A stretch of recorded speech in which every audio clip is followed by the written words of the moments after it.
Intelligence, they're on your back and they won't catch no one, so they won't catch me. 3 4s and right up your back, and you just got sacked, now your money's not free. In the sound and fury of the war between creationists and atheists, we can be forgiven for forgetting that Darwin was never hostile to religion. His own faith might have ebbed away during the 1840s, but he remained a supporter of his local parish, often working with the incumbent vicar. Of these, the Reverend Innes in particular remained a close acquaintance of Darwin's. Darwin may have come from a family with deep liberal sympathies, but he remained socially conservative at heart. He was a supporter of the status quo, and as the Church of England was deeply integrated into the fabric of the state and wider English culture, he wouldn't have wished to undermine it. Maybe it was this, I say speculatively, that concerned him so much about the materialist implications of his theory. As it was, faith and belief were already having a hard enough time of it in early Victorian society without Darwin's intervention. We think of the extraordinary technological and scientific progress that was made during the Victorian era. We see it as an age of wonder and an age of speed. Think of the astounding feats of Isambard Kingdom Brunel, his railway lines, his bridges and his ships. Think too of the railways and the telegraph, developments that led to people and information travelling further and faster than the previous generation would have been able to conceive. And in science, every single area was transformed by breakthroughs in physics, biology and chemistry. All of this and the vast reach of empire, the colonisation of the world by Europe and particularly Britain. As the cliché goes, the British Empire was an empire upon which the sun never set. And yet, the price of progress appeared to be innate pessimism. Many of the developments within science implicitly challenged the metaphysical order of the universe. Whether it were vestiges or Lyell's uniformitarian geology or the discovery of the antiquity of Homo sapiens, cosmology discomforted older ideas about a benign, God-ordered universe. At the same time, the hold of the church over the population appeared to be slipping. Traditionally, the church's power lay in a stable agrarian society where each person knew their place in the social order and the duties and rights that came with that place. As the hymn so roundly derided by Stuart Lee had it, the rich man in his castle, the poor man at his gate, God made them high and lowly and ordered their estate. It has to be said that this verse is rarely sung these days because of the class implications.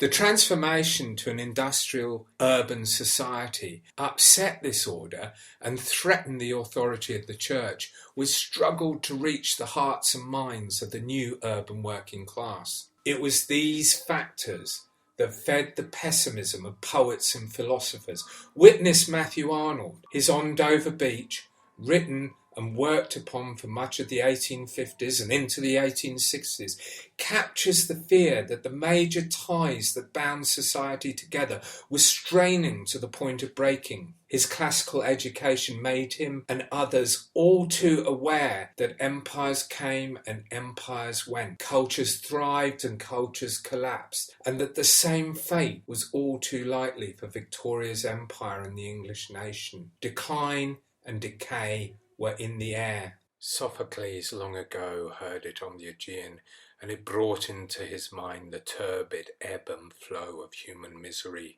We find also in the sound of thought, hearing it by this distant northern sea, the sea of faith. Was once, too, at the full and round earth's shore, lay like the folds of a bright girdle furled, but now I only hear its melancholy long withdrawing roar, retreating to the breath of the night wind, down the vast edges drear and naked shingles of the world. Ah, love, let us be true to one another, for the world which seems to be before us like a land of dreams. Witness too Alfred Lord Tennyson, the most famous poet of his day, poetical superstar. Children of my age were forced to learn by rote his charge of the Light Brigade. Cannon to the left of them, cannon to the right. Witness him musing upon the nature of a timeless universe and the fearful possibility that there was no God to hear our pleas for salvation or to intercede on our behalf with the blessings of his mercy. Rather, there was an unfeeling, cruel nature, red in tooth and claw. Who trusted God was love indeed, and love creation's final law. Though nature red in tooth and claw with ravine shrieked against his creed. O life as futile then, as frail? O for thy voice to soothe and bless, what hope of answer or redress? Behind the veil, behind the veil. There were problems too within theological circles. The school of higher criticism, which found its strongest expression in German culture, had started exploring the word behind the word.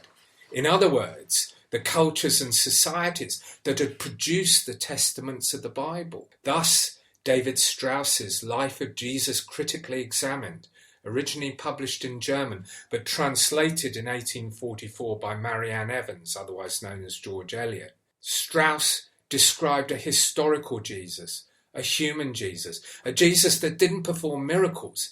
Indeed, the miracles of the Bible were nothing less than myth. Reviewing Eliot's translation, the Earl of Shaftesbury said that it was the most pestilential book ever vomited out of the jaws of hell. But pestilential or not, there were a number of liberal Anglican clergymen who were only too happy to support Strauss's view and develop it further. Take, for example, John William Colenso, Bishop of Natal, whose The Pentateuch and Book of Joshua Critically Examined, published in 1862, embraced higher criticism. And of course, Colenso was not alone.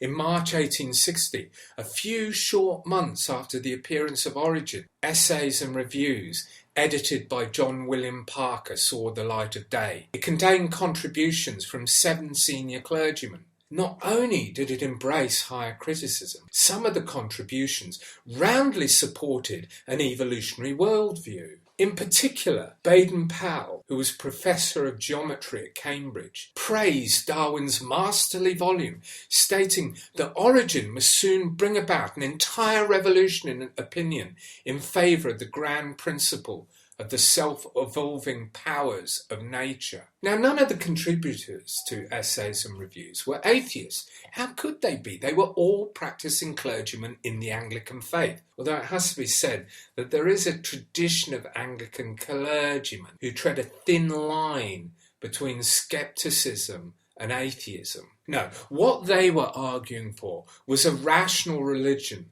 that saw the universe operating under ordained laws laid down by the Creator. Miracles breach those laws, which by their very nature constrain the development and evolution of the universe. Science was demonstrating those laws, and Darwin's theory of evolution was a case in point. God did not work by miracles or acts of creation. He was nothing less than the architect of the universe. Rather than seeing this accommodation as a rejection of Paley's natural theology, it builds upon it, while at the same time accepting that there was no special creations, no Genesis, no fall, no Noah's Ark. Rather, there was a law-driven process of evolution, with man at the apex of the process. However, it also meant that once you had accepted this position, you could stop blathering on about the glory of God's creation, leaving that to the workaday business of church ceremonies and services, and just get on with doing science. The accommodation then between organised religion in Britain and its empire and Darwin's theories was remarkably rapid and relatively painless. Of course, there'd be many within religious circles who continued to adhere to the Genesis model. But for now, it is worth dwelling upon the accommodation to recognise that evolutionary theory and religion need not be at loggerheads, and to also help us understand the large numbers of evolutionary scientists who maintained their religious faith. If you just go to the 1920s and the period of the synthesis, you might see Haldane, who was a card-carrying Marxist and atheist, as being typical, but not so. Both Fisher and Saul Wright remained committed Christians. I will end this section with a brief description of Darwin's funeral, which should summarise the rapidity and the extent of the accommodation.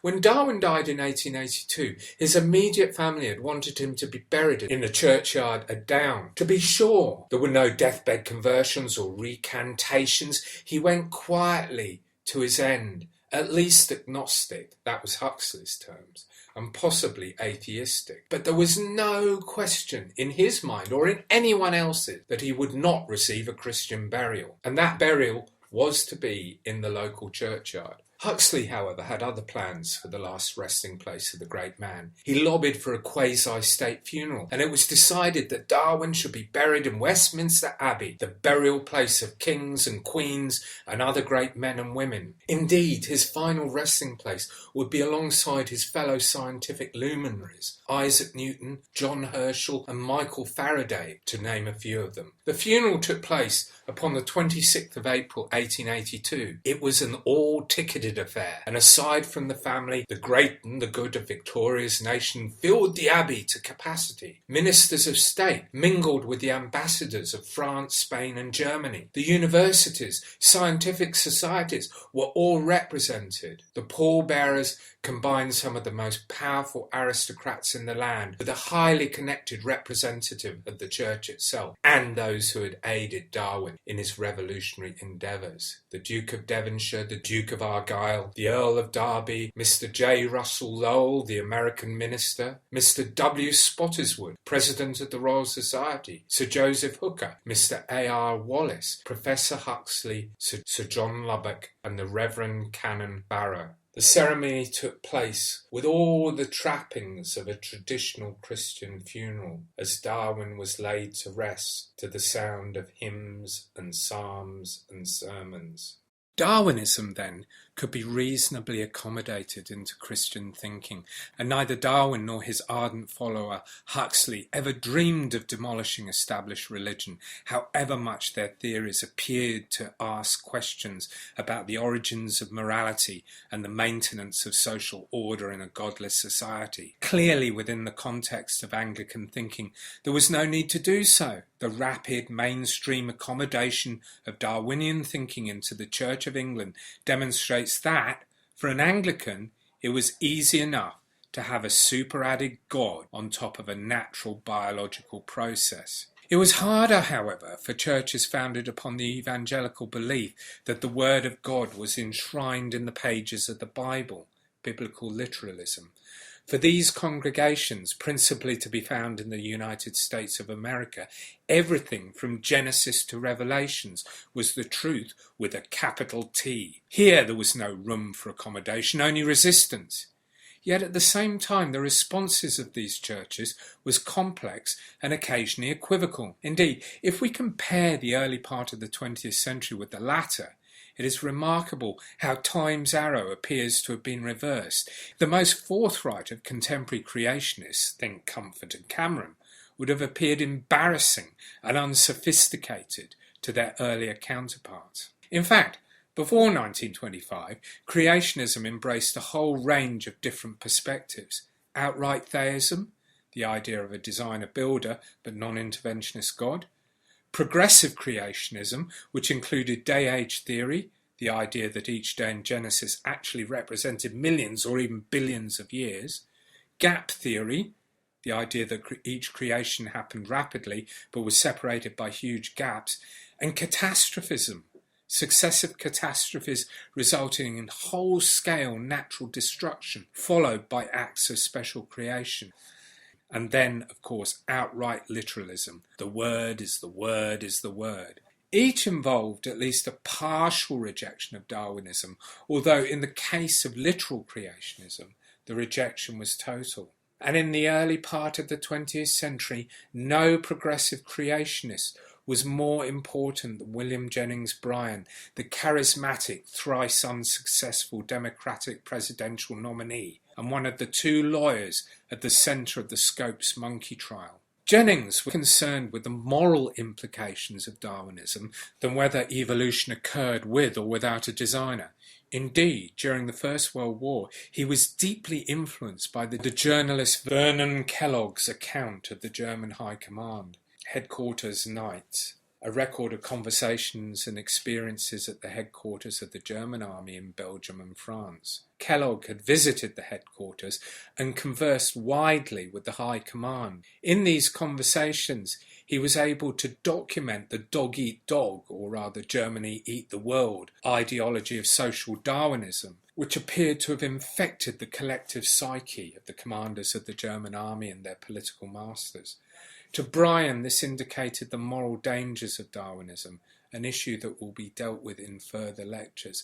And from that point onwards, he dedicated himself to countering the spread of Darwinian theory in schools, universities, and even in some of the more progressive churches. And so to the monkey trial. In 1925, the state of Tennessee outlawed, through the Butler Act, the teaching of evolution in schools. The American Civil Liberties Union responded predicted as the voice of progressive politics and an organisation dedicated to upholding the constitutional rights of all US citizens, including not allowing religion into the classroom. It orchestrated a test case which would be headed up by the lawyer Clarence Darrow. Searching around for the right scapegoat, they found a volunteer in the Dayton substitute teacher John T. Scopes.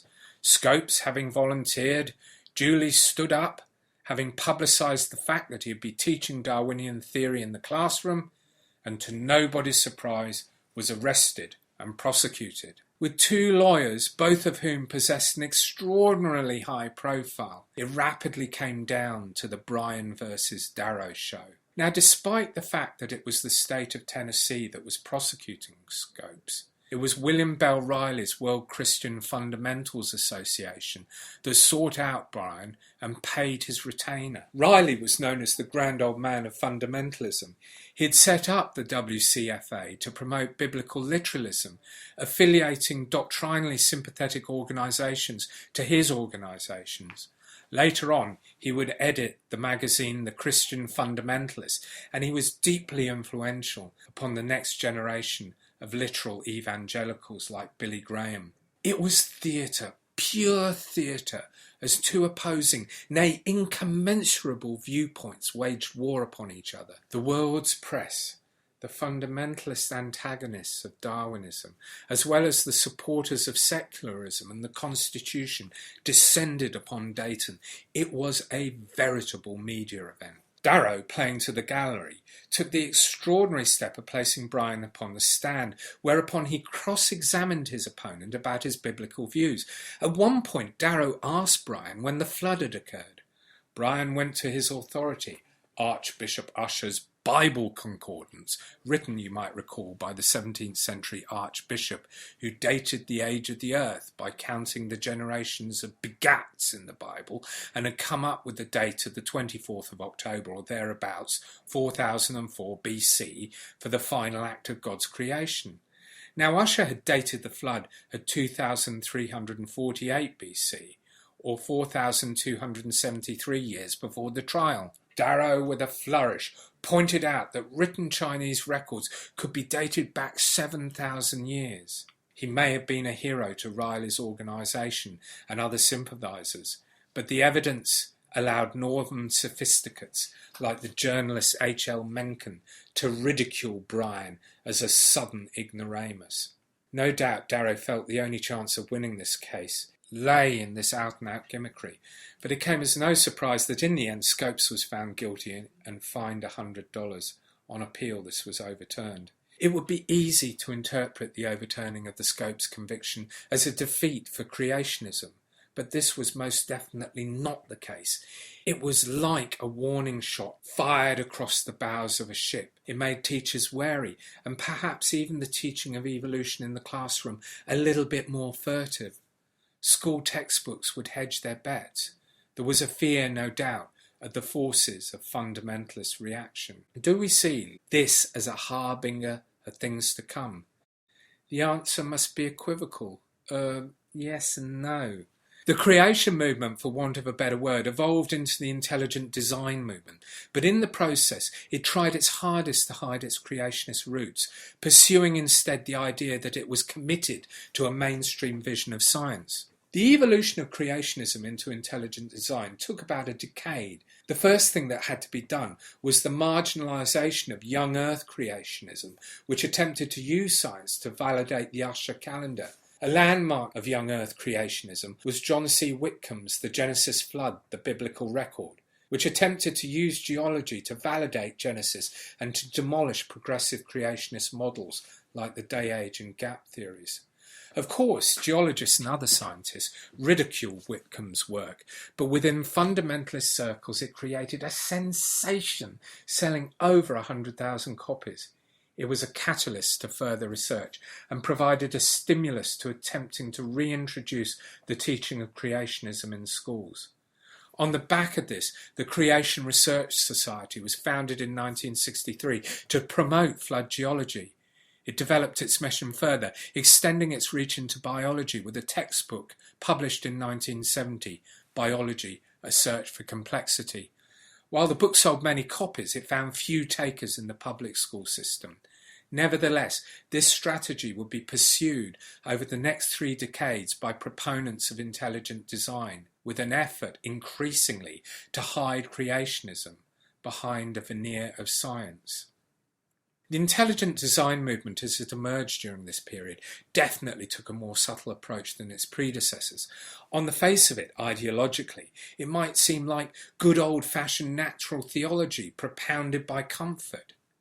However, this is not the case. In the vast majority of cases, the designer is never specified, his work hardly glorified. He sits there in the background, mostly unmentioned.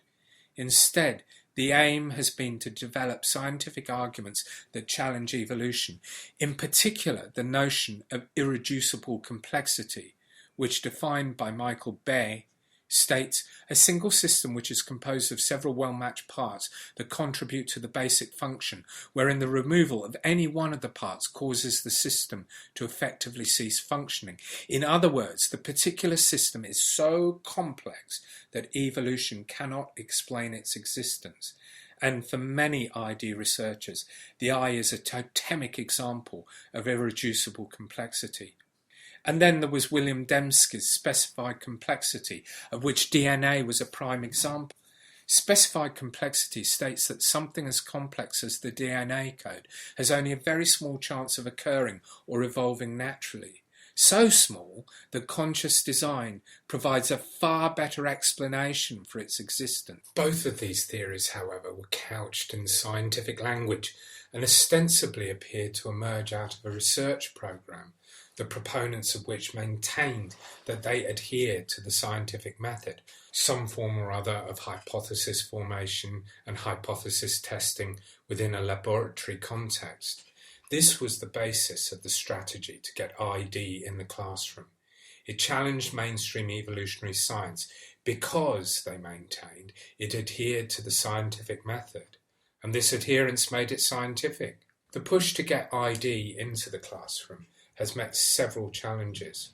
For as we've seen, no sooner does a state or a school board introduce alternative biological explanations to neo-Darwinism than a challenge is raised by organisations like the American Civil Liberties Union, who back any individual who seeks to overturn the policy of creation-influenced educators. This has led to some landmark cases that in the process have attempted to define what exactly science is from a legal perspective. We could almost say that science was being made in the courtroom. In Arkansas in the early 1980s, the state had legislated for balanced treatment of evolution and creationism in the classroom, with the soon-to-be familiar mantra that evolution was theory, not fact, and that creationism was an equally valid way of explaining the existence of the universe. A group of parents and other interested parties, including, it has to be said, a number of religious organisations, challenged the state on the grounds that it violated the Establishment Clause of the First Amendment, which laid down the separation of the church from state and therefore precluded the teaching of any one religious position within public schools. But because of the attempts of the design lobby to obfuscate its true intentions, keeping as quiet as possible about the creator, the issue of what was and was not science became critical. Expert witnesses were brought in to help the court resolve this issue. Michael Ruse, one of the principal philosophers of biology, who made his career in studying Darwinism as science, was brought in as an expert witness, and he laid down a set of principles against which science could be demarcated from pseudoscience. Science, he maintained, and the judge, Overton, accepted this, is guided by natural law, has to be explanatory by reference to natural law, is testable against the empirical world, its conclusions are tentative, in other words, are not necessarily the final word, and in good Popperian style, that it is falsifiable. Creation science failed upon every single measure. 1987 saw a rerun of the issues when the state of Louisiana passed a similar law to Arkansas. In this instance, Governor Edwards was taken to court. The outcomes were not dissimilar to the Arkansas case, although the ruling left open the issue of alternative models of scientific explanations. As the judgment read, teaching a variety of scientific theories about the origins of humankind to school children might be validly done with a clear secular intent of enhancing the effectiveness of science instruction. In other words, if ID could be sold almost completely without God, then it could find a place in the classroom. The result was the volume of Pandas and People, released in 1989, which talked about design but not a designer. And of course, a term like design is slippery.